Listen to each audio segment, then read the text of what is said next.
कल का जो दिन था वो इंडियन आईटी सेक्टर को 2020 के क्रैश की याद दिला गया। एंथ्रोपिक के नए एआई टूल्स ने टीसीएस, इन्फोसिस जैसे आईटी जायंट्स के स्टॉक्स को शेकअप क्यों कर दिया? क्या एआई अब सिर्फ प्रोडक्टिविटी टूल से आगे बढ़ के आईटी सर्विसेज कंपनीज के लिए एग्जिस्टेंशियल थ्रेट बन गया है? दूसरी तरफ इंडिया यूएस ट्रेड डील को लेकर काफी ऑप्टिमिज्म है। मार्केट्स ने एक रिलीफ रैली भी दिखाई, लेकिन फाइन प्रिंट को देखें तो उसमें एक बड़ा अनरिजॉल्व्ड इशू है, रशियन ऑयल इंपोर्ट्स का। यूएस क्लेम कर रहा है कि इंडिया रशियन ऑयल खरीदना बंद करने वाला है। इंडिया ने इस पर अभी तक कोई भी डायरेक्ट कॉन्फर्मेशन नहीं दिया है। वर्जन्स एंड काउंटर वर्जन्स आ रहे हैं, बट असली कहानी यहां पर क्या है? और अगर इंडिया ऑयल सोर्सिंग को शिफ्ट करता है तो इन्फ्लेशन, ग्रोथ और रिफाइनर्स पर इसका क्या इंपैक्ट पड़ेगा? और तीसरी स्टोरी, इंडियन वेल्थ का दुबई शिफ्ट। नाउ इंडियंस अब दुबई रियल एस्टेट में टॉप फॉरेन इन्वेस्टर्स बन चुके हैं, बट क्यों? क्या ये सिर्फ एक लाइफस्टाइल चॉइस है या एक calculated financial strategy? Hi everyone, मैं हूं गौरी। आज हम टेक डिसरप्शन से लेकर जियोपॉलिटिक्स और ग्लोबल रियल एस्टेट ट्रेंड्स सब कुछ सिंपल लैंग्वेज में डिकोड करने वाले हैं। Let's jump into story number 1।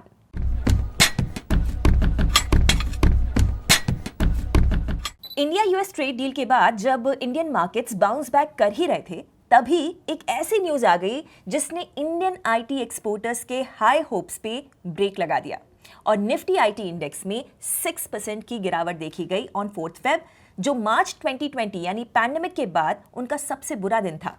इस भारी सेल ऑफ के पीछे एक ही नाम था, Anthropic. US based AI startup Anthropic ने अपने क्लॉड कोवर्क एजेंट के लिए नए प्लगइन्स लॉन्च किए हैं। ऐसे अगर देखा जाए तो ये जो एग्जिस्टिंग मॉडल है उससे कोई रैडिकली स्मार्टर मॉडल है नहीं, बट ये जो कर सकता है वो बहुत ही ज्यादा इंपॉर्टेंट है। It has turned AI into something that can actually execute work.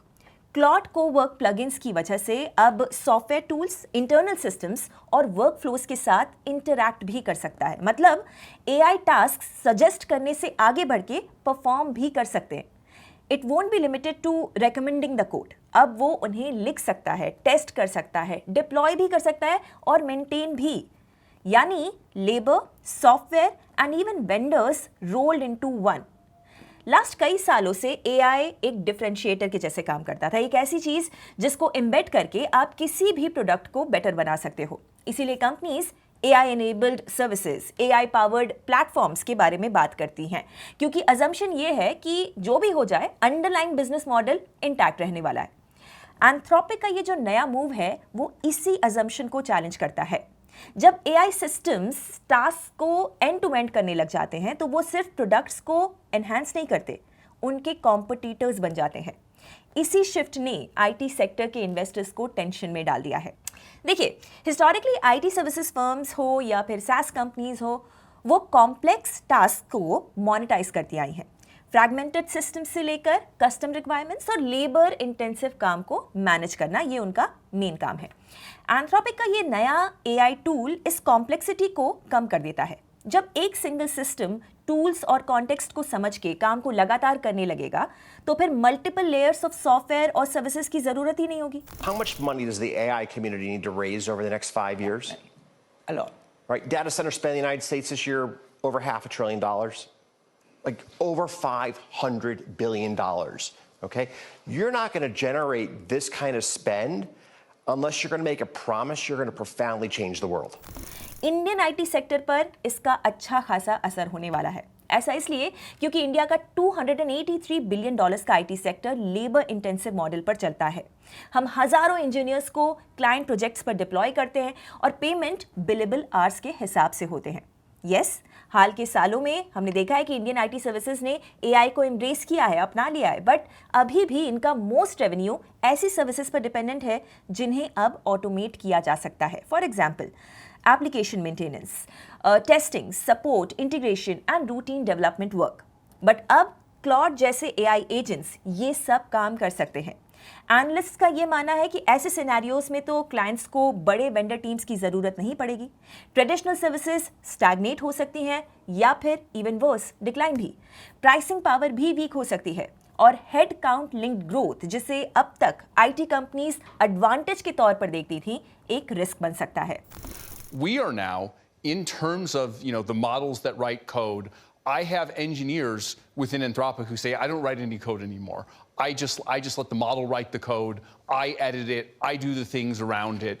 I think, I don't know, we might be 6 to 12 months away from when the model is doing most, maybe all of what SWEs do end to end. इसीलिए Indian IT को अब service provider से AI first partner बनने की जरूरत है। उन्हें अब high trust advisory roles, complex transformation projects और डीप डोमेन एक्सपर्टीज पर फोकस करने की जरूरत है that AI can not easily replicate.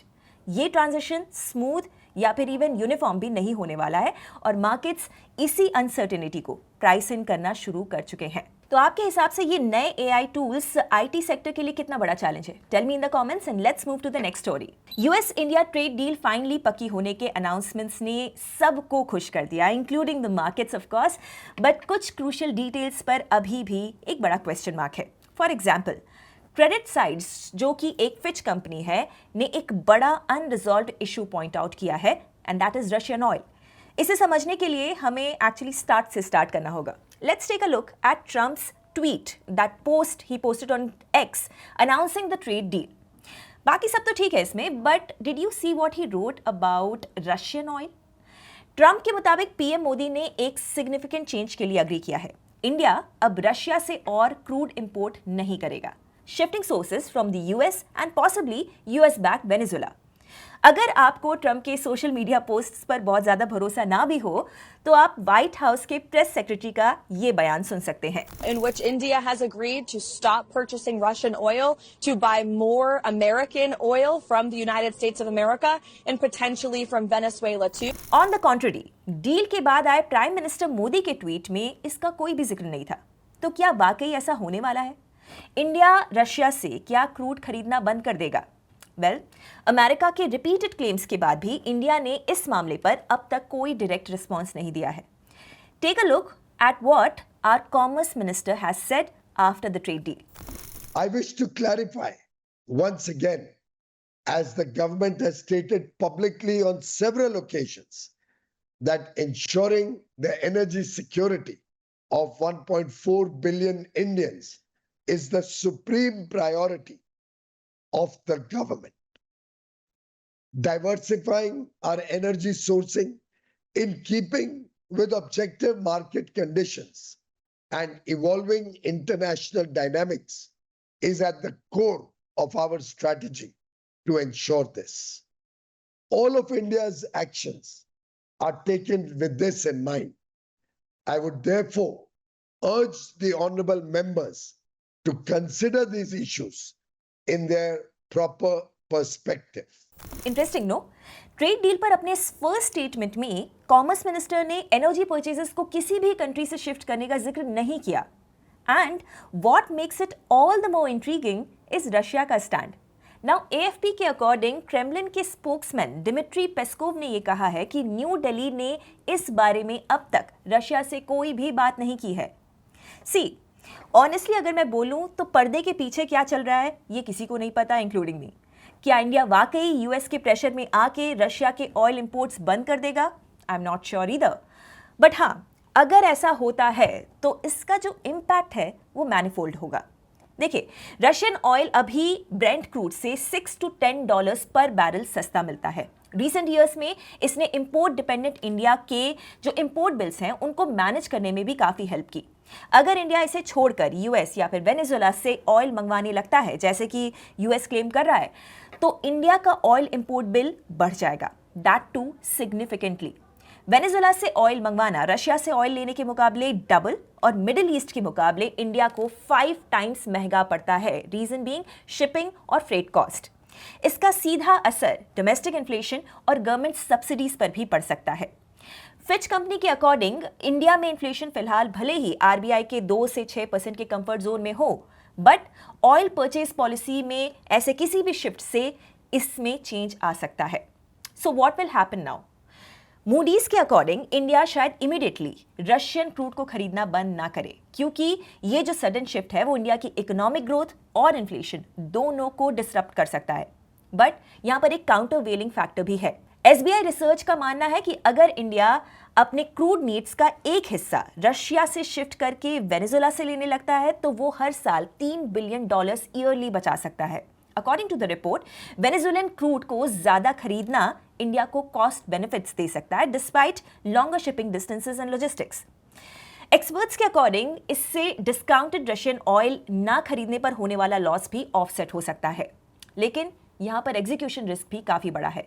Refiners जैसे कि Reliance Industries, IOC, BPCL, HPCL के मार्जिन्स पर प्रेशर दिखाई दे सकता है because of higher input costs, but उनके पास इराक, कुवैत, ओमान और सऊदी अरेबिया जैसे सप्लायर्स का भी ऑप्शन है जो कि शायद डैमेज को थोड़ा सा कम कर दे। सो यस, इंडिया एक बार फिर से क्रूड को लेकर एक चैलेंजिंग सिचुएशन में है। एक तरफ यूएस और उसकी मल्टीपल सेक्टर्स को अफेक्ट करने वाली ट्रेड डील है, वहीं दूसरी ओर रशिया और उनका सस्ता क्रूड। उस पर दोनों देशों के साथ स्ट्रॉन्ग टाइज भी स्ट्रेटेजिकली काफी इंपॉर्टेंट है।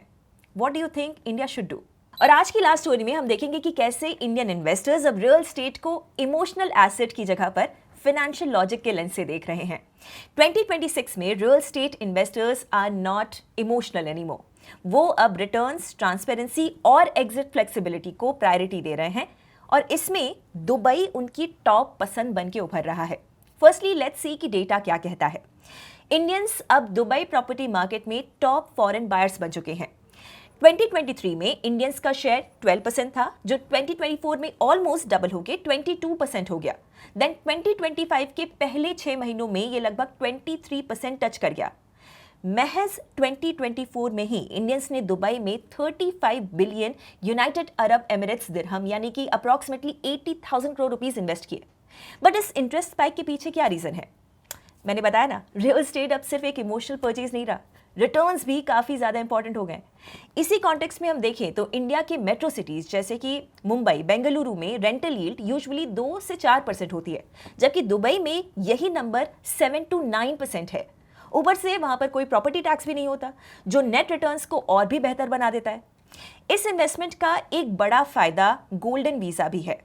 2 मिलियन दिरहम्स इन्वेस्ट करने पर 10 ईयर रिन्यूएबल वीजा मिलता है, जो बिजनेस और रेसिडेंसी दोनों के लिए एक बड़ा लाइफस्टाइल हेज है।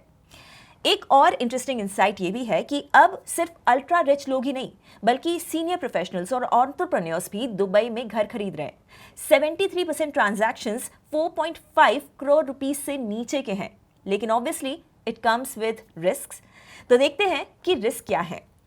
Dubai real estate market cyclical है। एनालिस्ट ये वार्न कर रहे हैं कि ओवर सप्लाई की वजह से प्राइस करेक्शन यहां पर आ सकता है। साथ ही इंडिया को LRS यानी कि लिबरलाइज्ड रेमिटेंस स्कीम के स्ट्रिक्ट रूल्स को फॉलो करना होगा। LRS एक RBI रूल है जिसके through Indian residents including minors हर फाइनेंशियल ईयर में $2.5 लाख तक ही पैसे बाहर भेज सकते हैं, अलाउड एक्सपेंसेस और इन्वेस्टमेंट्स के लिए। इस लिमिट को ब्रेक करना पेनल्टी और प्रोब दोनों इनवाइट कर सकता है, लेकिन फिलहाल के लिए ऐसा ये लग रहा है कि दुबई और इंडिया एक दूसरे के कॉम्प्लीमेंट्री पिलर्स बन गए हैं। इंडिया लॉन्ग टर्म ग्रोथ के लिए और दुबई इमीडिएट इनकम और डाइवर्सिफिकेशन के लिए। बट क्या ये ट्रेंड इंडिया के रियल एस्टेट सेक्टर के लिए भी एक बैड न्यूज़ है? Share your thoughts. आज की तीनों स्टोरीज एक अनकंफर्टेबल ट्रूथ सामने रखती हैं। पुराने मॉडल्स आर ऑलवेज वल्नरेबल, चाहे वो इंडियन आईटी का मैन पावर हैवी बिजनेस हो, सस्ता रशियन ऑयल का जियोपॉलिटिक्स ड्रिवन एडवांटेज हो, या फिर रियल एस्टेट को सिर्फ घर समझने की सोच। That's it from my side. अगर आपको ये डीप डाइव इंसाइटफुल लगा तो वीडियो को लाइक कीजिए, शेयर कीजिए, हमारे चैनल को सब्सक्राइब कीजिए और कमेंट्स में अपना पर्सपेक्टिव जरूर शेयर कीजिए। See you tomorrow. Investment in securities market are subject to market risks. Read all the related documents carefully before investing.